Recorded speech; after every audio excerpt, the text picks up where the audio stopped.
Welcome aboard the Colt Express. Ah, Belle, there's a lot of people out there that think you're overpowered, and there may be some truth to that theory. We're going to put it to the test here today as we do a playthrough of Colt Express with Belle. We hope you'll join us here on Legendary Tactics.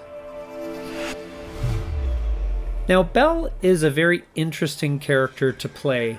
She may be my favorite because there's so much subtlety to playing her well, and especially when there's a lot of other characters, there's a lot that you can do to kind of manage her activities. It's quite interesting. So in general, you're going to want to make sure that you are clustered with as many other bandits as possible. Minimum 2, because that saves you from being punched. But if you're in a group of 3 there, as I am, that is a really good spot to be. Why is that? Because if there's someone shooting at that car, they will have to choose in this case, either Ghost or Django as the target, or if Ghost or Django punches, then they have to punch each other. So at least for the moment, I am immune to being attacked, which is great. And ultimately, and it's great that Doc turned up as well here. So I'm going to loot, knowing that I'm fully secure in that space. And so, the goal then is for Belle is to essentially go after the loot. That is going to be your main avenue of victory. And look at that, nice and clustered there, nice and safe. So I'm not going to be the one that's being punched. So, I mean, you can go after the Gunslinger Award with Belle, that's fine, but it's not really playing to her strength. I mean, certainly she'll shoot as much as the other guys and so forth, but I wouldn't make that a real part of the strategy per se. You want to nestle yourself in with some other bandits and start scooping up treasure that you may find there. So she is absolutely great for that. And we're moving on to round 2. You can see she hasn't got a lot of loot yet, but there's plenty of opportunities for that. Now in this case, I went up on the roof because there's a lot of great opportunities for grabbing jewels further up. Look at that car with 3 jewels. My gosh, that's beautiful. But your general goal is picking up loot and winning that way.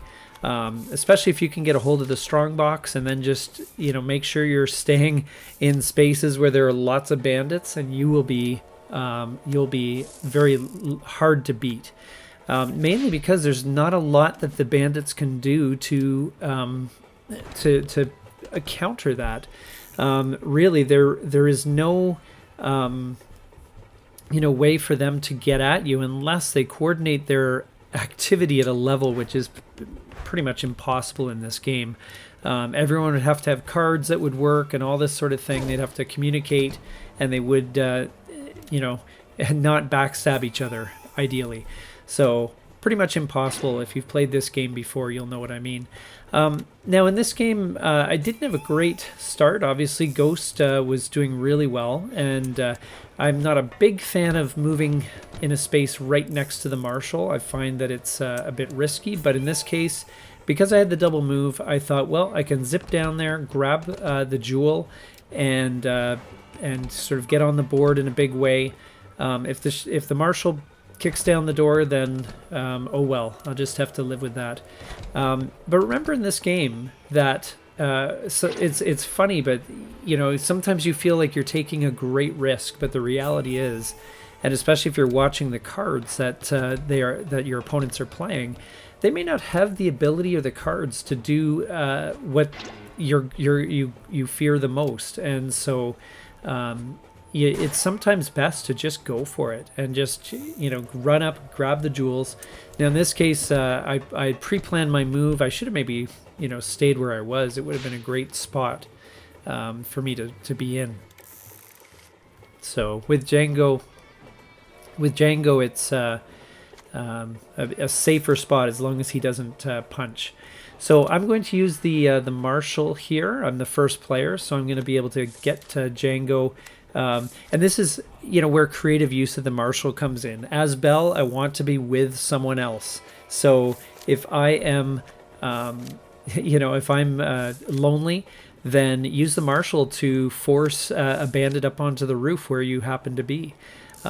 There's all sorts of neat combinations like that you learn the more you play this game. I've sometimes even played the Marshal on myself because I needed to get up on the roof and I didn't have a card that allowed me to go up and down. So it was, there's all sorts of little tricks like that, and each player's special abilities sometimes will force that to happen. So in this case, I was happy to not only get the Marshal away from the locomotive, so I could potentially grab the strongbox there, but also, it gave me the protection there with Django, and so it's a good overall move. And you can see I'm going for the locomotive, and again, don't be afraid to go for it. If you have the cards to get in the locomotive, and even if you're next to the Marshal and it's a big risk, don't stress about it. You never know. They may not have the cards they need. That was a great card by Ghost to keep that treasure safe, that strongbox safe. And Doc was hoping to sneak down and grab something, which puts me at a little bit of risk here with the strongbox there. I'm hoping to grab that, but otherwise it was a great play by Ghost. And now with Django pushing Doc away, that's great. Doc is almost out of contention now at this point. Now the risk though with Belle is being on her own. I find that she draws a lot of flack because when she's on her own, people like to take advantage of that fact and get in their shots and punches when they can. So be prepared for, it's almost because people recognize that she is overpowered, and so be prepared for some not even revenge, but essentially opportunism. If the enemy can take a pot shot at you or knock some treasure out of your hands, they will. So in here, this was kind of an interesting, I was in a bit of a trap here. I decided to move the Marshal away just to give myself some space, and hoping Ghost didn't choose the Marshal there.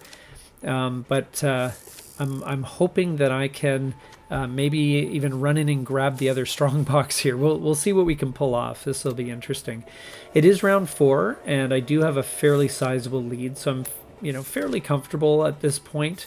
My big risk, as with anyone that grabs the strongbox, is getting punched and losing the strongbox.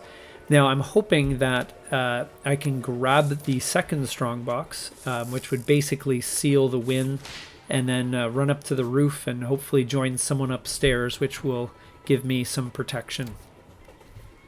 So sometimes it's a bit hard to plan in these types of games. That's part of the fun, is you never know exactly how things are going to work out. So I moved the Marshal away, which is great. Get him going. Doc's got some loot there just in case he planned that move. And Django is coming back, so there'll be at least a couple. If everything goes according to plan, there'll be a couple of bandits up there to protect me. Now, unfortunately, the Marshal ended up wandering back into the car I was hoping to get to. So unfortunately, I'm forced to the roof. Now, taking a bullet card in round 4, nowhere near as impactful as it is earlier in the game. So, in fact, in round 5, bullets mean nothing, essentially. Now, again, here's where Belle's ability protected me.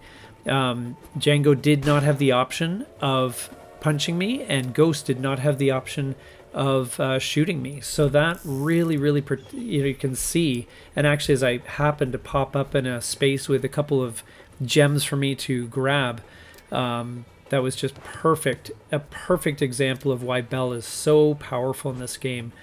And then once again, dodging bullets.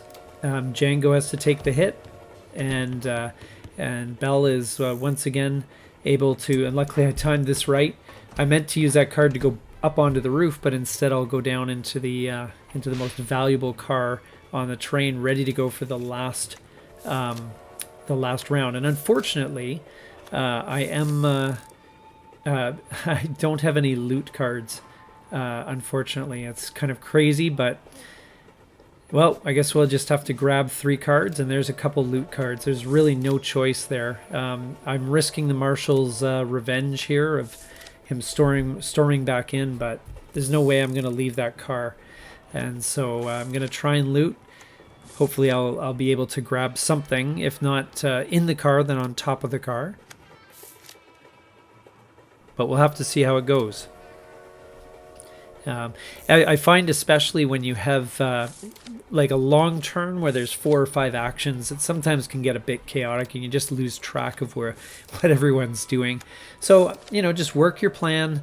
And in my case, my plan was, on one hand, I'm trying to stay out of range of my fellow bandits so I don't get punched and lose that strongbox.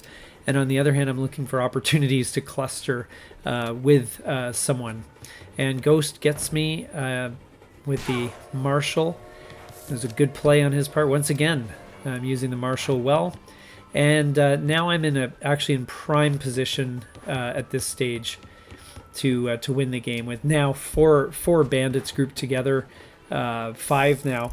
There's really, unfortunately, I couldn't grab the the gem, but really there's nothing the other players can do at this point to me.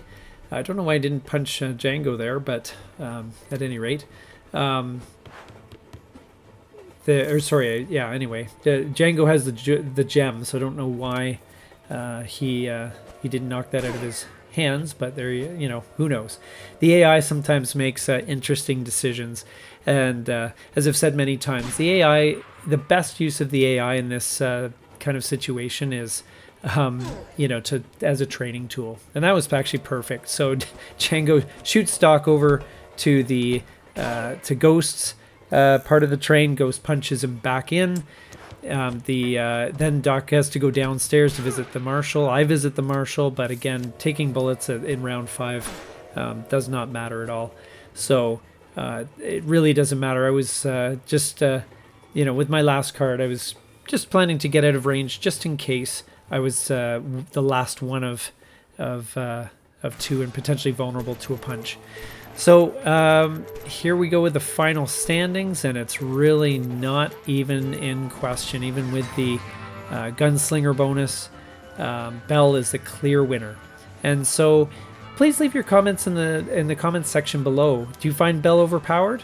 Let me know what you think. And thank you so much for watching. This is Legendary Tactics.